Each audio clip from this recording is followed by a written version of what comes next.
Well, I'll start with an opening statement. You probably know what I'm going to say, but I thought our crowd was amazing. Reminded me of our UConn home game, and I don't know what the point differential is today with the crowd we have, but it's plus something for us.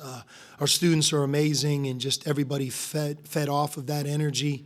I know we gave our crowd a lot to cheer about, and that becomes our responsibility. But when you play in front of a home court advantage like that, it means a lot. The best programs in the country have that in place, and we have that in place as well. Next Saturday with students on spring break, my hope is that we can, duplicate this environment maybe in a different way, but it'll be really important that we have that type of crowd for no less of an important game against Providence next Saturday. So thank you to our crowd. And in terms of the game, all you have to do is look at our assists. 24. If in a game, if you can get 24 assists, I think any coach would take that. And I would say the same thing about 6 turnovers. If you just had 6 turnovers, regardless of how many assists you had, I think any coach takes 6 turnovers. We had both. 24 assists and 6 turnovers shows you that we played at the highest level that we could offensively here today. How good of a sign was it for you? You build a 20-point lead, Creighton cuts it to 8, but you're able to pull away in that crunch time, the game pressure that you've talked about after it's been a little shakier in that area a couple times on the road. Yeah, you guys can do your own research, but I think if you look at our 5 of our last 6 or 6 of our last 7, whatever it is, and you just stop the action at halftime, it would have mirrored today's game in a lot of ways, both the score, and some of the statistics that we've had going for us. Our team's problem is, and it's not always easy to do, to be that dominant or as good or be able to be successful for 20 minutes in the second half as well. And that's when you play a complete game. And if you look at the final score of a lot of those games, it really wasn't indicative of maybe the first 24 minutes that we were clearly the better team. The last 16 or 8 minutes, 12 minutes of a lot of those games, our opponent was the better team, and they make that run. And then you look at the final score, and you're thrilled that you win, but you just always leave the game with an empty feeling of, God, I feel like we could have been better at the end. Today, we played a complete game. We played really well at the end, made a couple shots, and it was good that we didn't let them back in the game. Coach, in that first meeting, Ryan Kalkbrenner scores 29, and they go 11 of 25 from 3. In this game, he had 23, but they only go 6 for 24 from three-point range. How did you take away the three-point shooting this time around? This won't make any sense, but we literally were like, there's no way, under any circumstances, Kalkbrenner can get 20 in this game. That's what we did. And he had 23. And we didn't really worry as much about the three-point shot because we just felt that one of the big problems we've had the last 6 games is he's been dominant. So we're clear, before today, he was averaging 20.5 points against us and shooting 77%. I think he had 41 made field goals. That's not even counting what he does on defense. And our game plan was we can't let him have that type of performance again. And he did. I would just say this. I've been around college for a while now. I've coached a couple big guys that when I say their name, Lowry Markkanen, DeAndre Ayton, David West, those are guys that are longtime NBA players. I have never seen one player mean so much to a team or program than Ryan Kalkbrenner has meant to Creighton. And I don't mean that in a derogatory sense towards their other players. I'm only talking to you about him. What he does for their defense, how he covers, how smart he is, his block shots, his rebounding, and then his total development on offense and the way that he is coached on offense and how he has improved.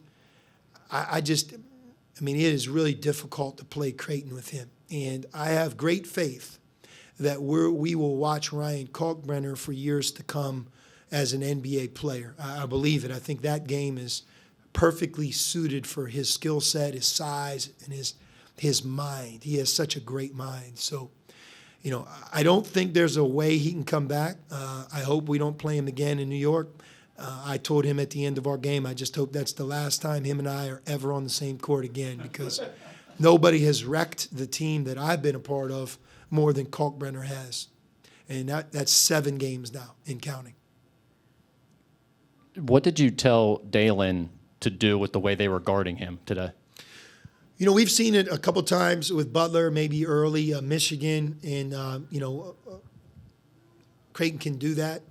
I think just don't allow that to affect all the other things he does well, and to continue to be aggressive. He was 5 for 16, and he was really close to being like 8 for 16. He was just really close for being like, 3 baskets in a row, and now they kind of get out of that. But I don't know on their end if they felt like it worked or it didn't, but I thought for us, we handled it well. And I think it's great experience for Dalen, that if we see it again, I think he'll be that much more comfortable. Sean, since the St. John's game here to this point, what have you learned about your team, and do you have a confident feeling about what you are, the identity of your team now? We're getting better. We're playing our best basketball of the year. All coaches want that to be the case, and right now that is the case for us.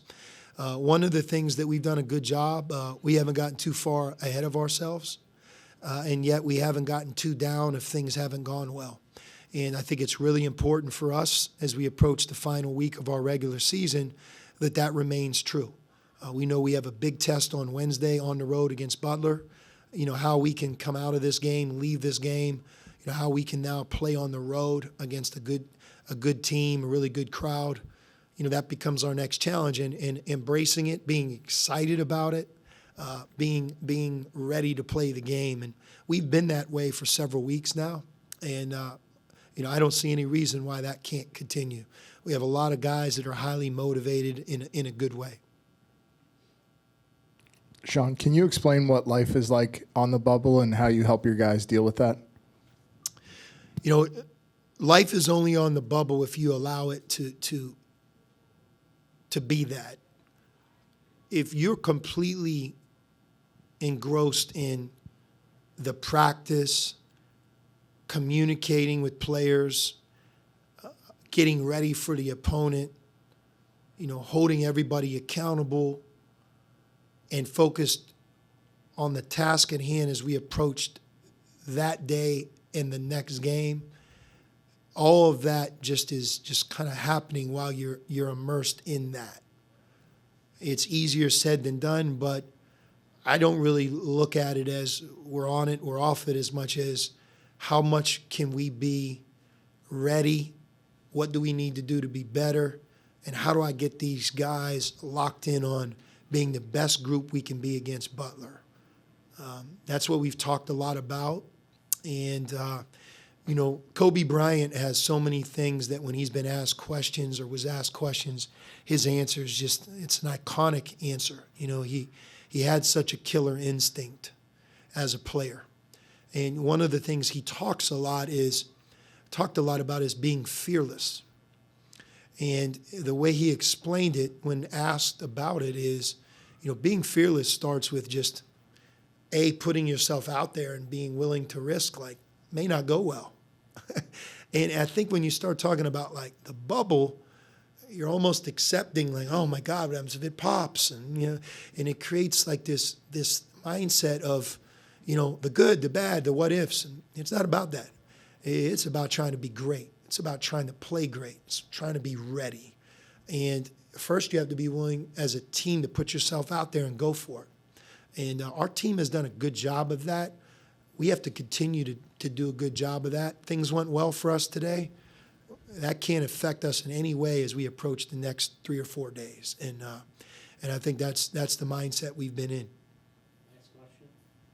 Coach, when people look back on this game at the stat sheet, one of the valid questions might be, why were people chanting John Hughley's name? What was he doing? What was the impact he was making? Can you just speak to the impact he makes as somebody who may not be stuff in the stat sheet right now, but is certainly someone that the fans notice, and why is that happening? Yeah, I think that our fans really understand the game. It's an educated group. They've seen a lot of great basketball here for decades. And when you watch our team, you know that, when John's able to come in the game and impact winning, get a big rebound, play good post defense, where we don't have to trap, being able to catch the ball and score, it makes us a better team. And, down the stretch, we're going to really rely on John to come in and give us that physical presence. He didn't do a lot in terms of the stat sheet today, but his 10 minutes were very valuable in today's game because of Kalkbrenner's size. And, Screen, Butler's big guy on Wednesday, he's a big guy as well. And, John will be a factor in that game too.